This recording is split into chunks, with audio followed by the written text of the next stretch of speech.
ஒரு சின்ன கிராமம். அங்க வேலன் அப்படின்னு ஒருத்தன் இருந்தான். அவனுக்கு குடும்பம்னு யாரும் இல்ல. ரொம்ப ஏழ்மையான நிலைமை. ஒரு சமயம் ஊரே மழை இல்லாம பஞ்சத்துல வாடினப்போ வேலன் பசியால மயங்கி ஒரு மரத்தடியில விழுந்துட்டான். அந்த வழியா வந்த தர்மலிங்கம் அப்படிங்கிற பெரியவர் வேலனை தூக்கி தாகத்துக்கு தண்ணி கொடுத்து தன்னோட வீட்லயே தங்க வச்சு சாப்பாடு போட்டாரு. அது மட்டும் இல்லாம வேலன் பிழைப்பு நடத்துறதுக்காக ஒரு சின்ன வண்டியையும் வியாபாரம் செய்ய கொஞ்சம் பணத்தையும் கொடுத்து உதவி செஞ்சாரு. அந்த உதவியால வேலன் கொஞ்சம் கொஞ்சமா முன்னேறி சில வருஷத்துல அந்த ஊர்லயே பெரிய செல்வந்தராயிட்டான். காலம் உருண்டோடிச்சு. தர்மலிங்கம் பெரியவருக்கு இப்போ வயசாயிடுச்சு. எதிர்பாராத விதமா அவரோட சொத்துக்கள் எல்லாம் கைவிட்டு போய் ஒரு கட்டத்துல சாப்பாட்டுக்கே கஷ்டப்படுற நிலைக்கு தள்ளப்பட்டாரு. ஒரு நாள் தர்மலிங்கம் பெரியவர் வேலனோட பெரிய மாளிகைக்கு போய் நின்னாரு. தம்பி வேலன், பழைய தர்மலிங்கம் வந்திருக்கேன், கொஞ்சம் உதவி வேணும்பா அப்படின்னு தயங்கி தயங்கி கேட்டாரு. ஆனா வேலன் அவரோட பழைய நிலைமைய நினைச்சு பார்க்கவே விரும்பல. யாரு? தர்மலிங்கமா? எனக்கு அப்படி யாரையும் தெரியாது. போங்க போங்க, போய் பொழைக்கிற வழிய பாருங்க அப்படின்னு ரொம்ப அலட்சியமா பேசி அவர் அனுப்பிட்டான். பெரியவர் கண்ணீர் விட்டுக்கிட்டே அங்கிருந்து போயிட்டாரு. ஆனா அடுத்த சில மாசங்கள்ல வேலனோட வியாபாரத்துல பெரிய நஷ்டம் ஏற்பட்டுச்சு. அவன் நம்புன நண்பர்களே அவனை ஏமாத்திட்டாங்க. ஒரே நாள்ல வேலன் தன் சொத்து எல்லாத்தையும் இழந்து தெருவுக்கு வந்துட்டான். அப்போ பழைய தர்மலிங்கம் பெரியவர் ஒரு சின்ன தட்டுல பழைய சோறு கொண்டு வந்து வேலன் கிட்ட கொடுத்தாரு. வேலன் வெக்கத்துல தலை குனிஞ்சான். ஐயா, நான் உங்களை அன்னைக்கு அவமானப்படுத்தினேன். ஆனா நீங்க இப்போ எனக்கு உதவி செய்றீங்களே, ஏன் அப்படின்னு கேட்டான். அதுக்கு அந்த பெரியவர் சொன்னாரு, தம்பி, நீ எனக்கு செஞ்சது துரோகம். ஆனா நான் உனக்கு செய்யறது அன்பு. நீ செஞ்ச உதவிய நான் மறக்கல. ஆனா நான் செஞ்ச உதவிய நீ மறந்துட்ட. அதுதான் நமக்கான வித்தியாசம். இன்னைக்கு நம்ம எடுத்துக்கிட்ட குறள், என்னன்றி கொன்றார்க்கும் உய்வுண்டாம், உய்வில்லை செய்நன்றி கொன்ற மகர்க்கு. அதாவது, எந்த ஒரு பெரிய பாவத்தை செய்தவருக்கும் மன்னிப்பு கிடைக்க வாய்ப்பு இருக்கு. ஆனா ஒருத்தர் செஞ்ச உதவிய மறந்தவருக்கு மட்டும் மன்னிப்பே கிடையாதுன்னு வள்ளுவர் சொல்றாரு. ஒரு ஊர்ல சங்கர் அப்படின்னு ஒரு தச்சன் இருந்தான். அவன் கைவேலைப்பாடுல ரொம்ப கெட்டிக்காரன். ஆனா அவன்கிட்ட ஒரு பெரிய குறை இருந்தது. கோபம் வந்தா முன்ன பின்ன யோசிக்காம மத்தவங்கள ரொம்ப கடுமையான வார்த்தைகளால திட்டிடுவான். ஒரு நாள் அவன் செஞ்ச ஒரு மரக்கதவுல சின்ன குறை இருக்குன்னு அதை வாங்க வந்த ஒரு பெரியவர் சொன்னாரு. அவ்வளவுதான். சங்கர் கோபத்துல அந்த பெரியவரை பார்த்து, உனக்கு என்ன தெரியும், வயசான காலத்துல வீட்டுல சும்மா இருக்காம எதுக்கு இங்க வந்து குறை சொல்றேன்னு எல்லார் முன்னாடியும் ரொம்ப கேவலமா பேசிட்டான். அந்த பெரியவர் மனசு உடைஞ்சு கண்ணீரோட அங்கிருந்து போயிட்டாரு. இத கவனிச்ச சங்கரோட அப்பா அவனை திருத்த ஒரு வழி பண்ணாரு. சங்கர், இங்க வா, இந்தா ஒரு சுத்தியலும் ஆணியும். உனக்கு எப்பெல்லாம் கோபம் வருதோ அப்போ இந்த மரப்பலகையில ஒரு ஆணியை அடின்னு சொன்னாரு. சங்கரும் அதே மாதிரி செஞ்சான். பலகை முழுக்க ஆணியா நிறைஞ்சது. சில நாள் கழிச்சு கோபம் குறைந்ததும் அப்பா சொன்னாரு, இப்போ அந்த ஆணியை எல்லாம் பிடுங்கிடு. சங்கர் எல்லா ஆணியையும் பிடுங்கிட்டான். இப்போ அப்பா கேட்டாரு, சங்கர், ஆணியை பிடுங்கிட்ட, ஆனா அந்த பலகையில இருக்கிற ஓட்டைகளை என்ன பண்ணுவ? அது அப்படியே தானே இருக்கும். நீ பேசின வார்த்தைகளும் இந்த ஆணி மாதிரி தான். நீ சாரி சொன்னாலும் அந்த பெரியவர் மனசுல நீ ஏற்படுத்தின வடுனா தழும்பு, இந்த ஓட்டை மாதிரி ஆறாம அப்படியே இருக்கும். சங்கர் அப்போதான் தன் தப்ப உணர்ந்தான். ஓடி போய் அந்த பெரியவர்கிட்ட மன்னிப்பு கேட்டான். இன்னைக்கு குறள், தீயினார் சுட்ட புண் உள்ளாரும், ஆறாதே நாவினார் சுட்ட வடு. நெருப்பு சுட்ட காயம் கூட உள்ளுக்குள்ள ஆறிடும். ஆனா ஒருத்தரோட மனச நோகடிக்கிற மாதிரி நாம பேசுற தீய சொற்கள் ஏற்படுத்தின வடு என்னைக்குமே ஆறாது. ஒரு சின்ன கிராமத்துல கதிரவன் அப்படின்னு ஒரு பையன் இருந்தான். அவனுக்கு ஓடுறதுனா ரொம்ப இஷ்டம். ஆனா ஒரு விபத்துல அவனோட ஒரு கால் பலமா அடிபட்டு கொஞ்சம் நொண்ட ஆரம்பிச்சான். டாக்டர் சொல்லிட்டாங்க, தம்பி, நீ இனிமே ஓடுறதெல்லாம் கனவுல கூட நினைக்காத, நிதானமா நடக்கிறதே பெரிய விஷயம்னு. ஊரே அவனை பார்த்து பரிதாபப்பட்டுச்சு. ஆனா கதிரவன் அதை ஏத்துக்கல. விதி என் காலை வேணா முடக்கலாம், ஆனா என் லட்சியத்தை இல்லன்னு முடிவு பண்ணான். தினமும் அதிகாலை 4 மணிக்கு எழுந்து மைதானத்துக்கு போவான். முதல்ல ஒரு அடி எடுத்து வைக்கவே அவனுக்கு நரம்பெல்லாம் வலிக்கும், வேர்க்கும், கண்ணுல தண்ணி வரும். ஊர்க்காரங்க சிரிச்சாங்க. முடியாத காரியத்தை எதுக்கு பண்றேன்னு கேலி பண்ணாங்க. ஆனா கதிரவன் எதையும் காதுல வாங்கல. கால் வலிக்கும் போது குரலை நினைச்சுப்பான். மெதுவா நடந்தான், அப்புறம் வேகமா நடந்தான், அப்புறம் தத்தி தத்தி ஓட ஆரம்பிச்சான். ஒரு கட்டத்துல அந்த தழும்பே அவனோட பலமா மாறிடுச்சு. 5 வருஷம் கழிச்சு மாநில அளவிலான ஓட்டப்பந்தயம். எல்லாரும் ஆரோக்கியமான கால்களோட நிக்கிறாங்க. அங்க கதிரவனும் நின்னான். துப்பாக்கி சத்தம் கேட்டதும் எல்லாரும் ஓடினாங்க. கதிரவனோட கால ஆரம்பத்துல இடறிச்சு, ஆனா அவனோட மனசு ஓடுச்சு. பந்தயத்தோட முடிவுல எல்லாரையும் விட முதல்ல வந்து நின்னு கதிரவன் ஜெயிச்சான். அன்னைக்கு அவனை பார்த்து சிரிச்ச அதே ஊர் ஜனங்க இன்னைக்கு எழுந்து நின்னு கை தட்டுனாங்க. விதி தோத்து போச்சு, கதிரவனோட விடாமுயற்சி ஜெயிச்சது. இன்னைக்கு குறள், தெய்வத்தான் ஆகாத்தேனினும் முயற்சிதன் மெய் வருந்த கூலி தரும். அதாவது, கடவுளே கைவிட்டாலும் சரி, முடியாதுன்னு விதி தடுத்தாலும் சரி, ஒருத்தன் தன் உடம்பு வருந்த முயற்சி செஞ்சான்னா அந்த முயற்சிக்கு ஏத்த பலன் கண்டிப்பா கிடைக்கும். மாணிக்கம் அப்படின்னு ஒரு சின்ன பையன் தெருவுல பழைய பேப்பர் பொறுக்கி வித்துக்கிட்டு இருந்தான். ஒரு நாள் அவனுக்கு பயங்கரமான பசி. கையில காசு இல்ல, வயிறு ஒட்டி போயிருந்தது. அப்போ ஒரு பெரிய வீட்டின் கதவை தட்டி, அம்மா, குடிக்க தண்ணி கிடைக்குமான்னு கேட்டான். அங்க இருந்த ஒரு பெண்மணி அந்த பையனோட முகத்தை பார்த்தே அவன் பசியில இருக்கான்னு புரிஞ்சுக்கிட்டாங்க.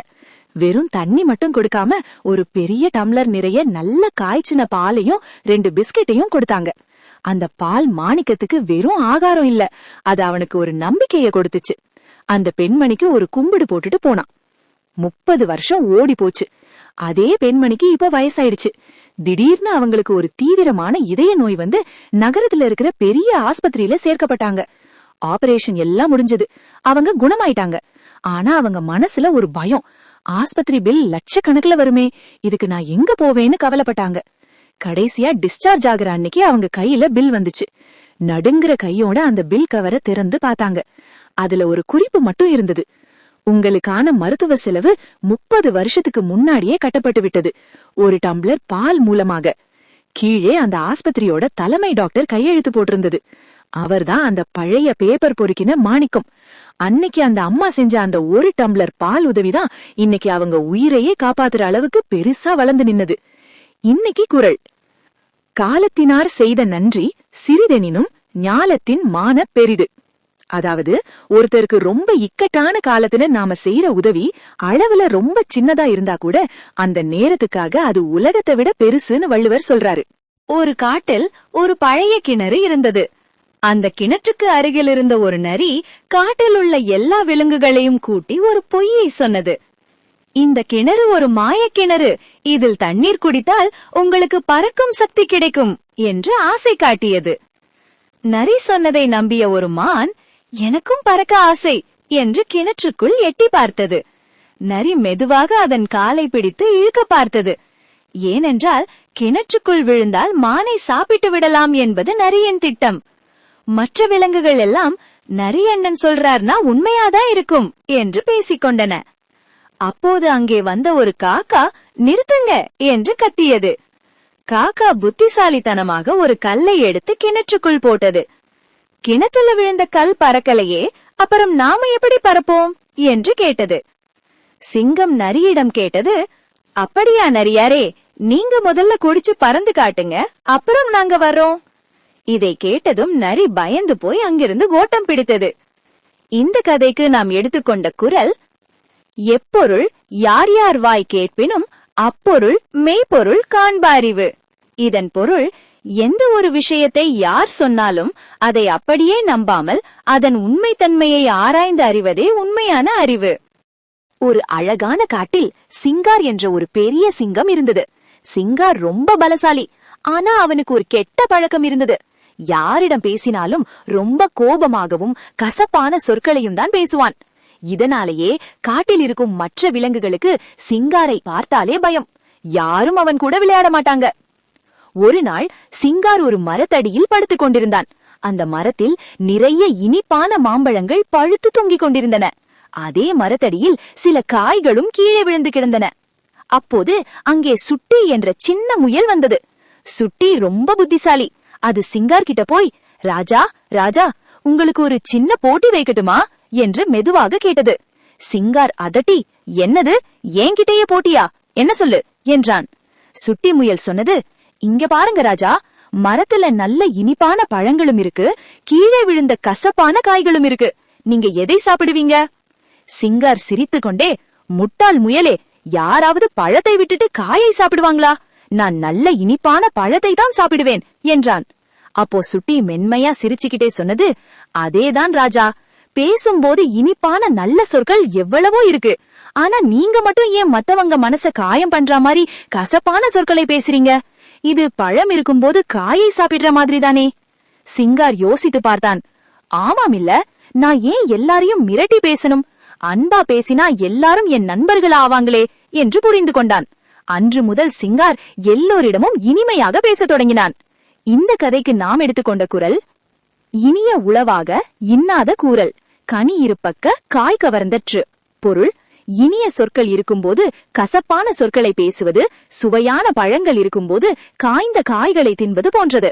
ஒரு ஊர்ல கதிர் மதி அப்படின்னு 2 நண்பர்கள் இருந்தாங்க.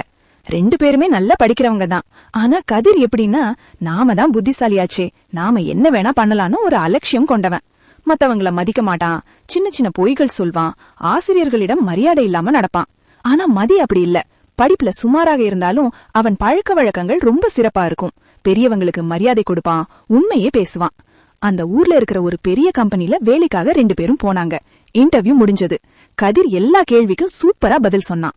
மதி ஓரளவுக்கு தான் சொன்னான். எல்லாரும் நினைச்சாங்க கதிருக்கு தான் வேலை கிடைக்கும்னு.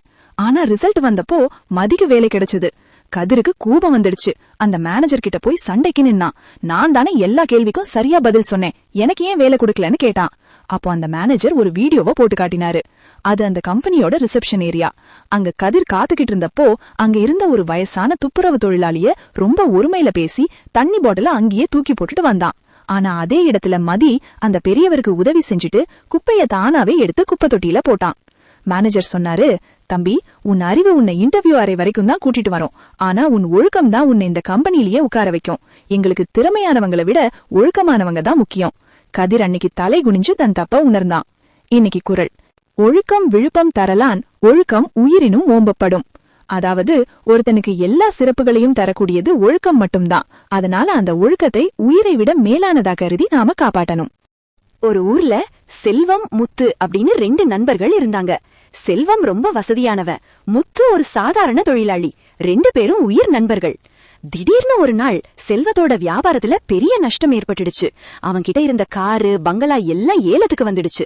நேத்து வரைக்கும் கூட இருந்த மத்த நண்பர்கள் எல்லாம் செல்வம் காலின்னு தெரிஞ்சதும் ஆளுக்கு ஒரு பக்கம் ஒதுங்கிட்டாங்க. செல்வத்துக்கு என்ன பண்றதுனே தெரியல. தற்கொலை பண்ணிடலாமான்னு கூட யோசிச்சான். முத்துவுக்கு இந்த விஷயம் தெரிய வருது. அவ செல்வத்தை போய் பார்க்கல, போன் கூட பண்ணல. செல்வம் நினைச்சான், பாத்தியா இவனும் மத்தவங்க மாதிரி தான் போலன்னு ரொம்ப வருத்தப்பட்டான். ஆனா 2 நாள் கழிச்சு செல்வத்தோட வீட்டு வாசல்ல முத்து வந்து நின்னான். அவன் கையில ஒரு பெரிய பணக்கட்டு இருந்தது. செல்வம் ஆச்சரியமா பார்த்தான். முத்து சொன்னா, செல்வம், இந்தா பணம். என் பூர்வீக நிலத்தையும் என் பொண்டாட்டியோட நகையையும் வித்துட்டேன். இத வச்சு உன் கடனை ஆட. செல்வம் கண்ணீரோட கேட்டான், ஏன் முத்து, உன் வாழ்க்கையே இந்த நிலமும் நகையும் தானே, அதை எனக்காக ஏன் வித்த? நான் உன்கிட்ட வந்து உதவி கேட்கவே இல்லையே. அதுக்கு முத்து சிரிச்சுக்கிட்டு சொன்னா, செல்வம், ஆடை நழுவும் போது கை உதவி வேணுமான்னு கேட்டுட்டா போகுது, தானா போய் மானத்தை காப்பாத்ததில்ல. அது போலதான் உன் கஷ்டமும் எனக்கு.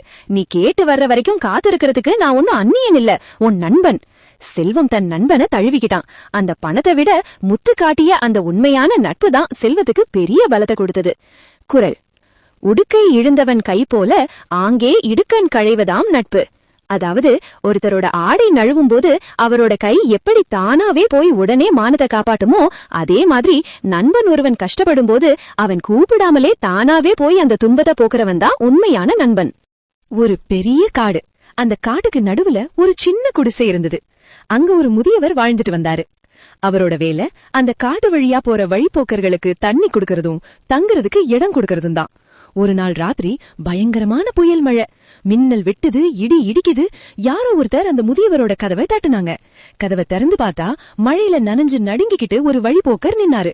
முதியவர் உடனே அவரை உள்ள கூப்பிட்டு போர்வைய கொடுத்து சூடா கஞ்சி கொடுத்தாரு. கொஞ்ச நேரத்துல மறுபடியும் கதவு தட்டப்படுது. இன்னொருத்தர் வந்தாரு. முதியவரோட குடிசை ரொம்ப சின்னது, 2 பேர் படுக்கவே இடம் பத்தாது. ஆனா முதியவர் யோசிக்கல. வாங்க தம்பி, உள்ள வாங்க, 3 பேரும் உட்கார்ந்துக்கலாம்னு சொன்னாரு. மறுபடியும் கதவு தட்டப்படுது. 3வது ஒருத்தர். இப்போ முதியவர் சொன்னாரு, 2 பேர் படுக்க இந்த இடத்துல இடம் இருக்கு, 3 பேர் உட்கார இடம் இருக்கு. 4 பேரா? வாங்க, தாராளமா வரலாம். 4 பேரும் நின்னுக்கிட்டே மழைய ரசிக்கலாம்னு சிரிச்சுக்கிட்டே சொன்னாரு. தன்னோட தூக்கத்தை விட மத்தவங்க மழையில நனையாம இருக்கிறது தான் அவருக்கு பெருசா தெரிஞ்சது. தங்கிட்ட இருக்கிற சின்ன இடத்தையும் மத்தவங்களுக்காக கொடுத்த அந்த முதியவரோட அன்புதான் அன்னைக்கு அந்த 3 பேரோட உயிரையும் காப்பாத்துச்சு. இன்னைக்கு குறள்: அன்பிலார் எல்லாம் தமக்குரியர், அன்புடையார் என்பும் உரியர் பிறர்க்கு. அதாவது அன்பு இல்லாதவங்க எல்லா பொருளும் தமக்கே வேணும்னு நினைப்பாங்க. ஆனா அன்பு இருக்கிறவங்க தங்கிட்ட இருக்கிற பொருள் மட்டுமில்ல, தன்னோட உடல், உயிர் என எல்லாவற்றையும் கூட மத்தவங்களுக்காக கொடுப்பாங்க.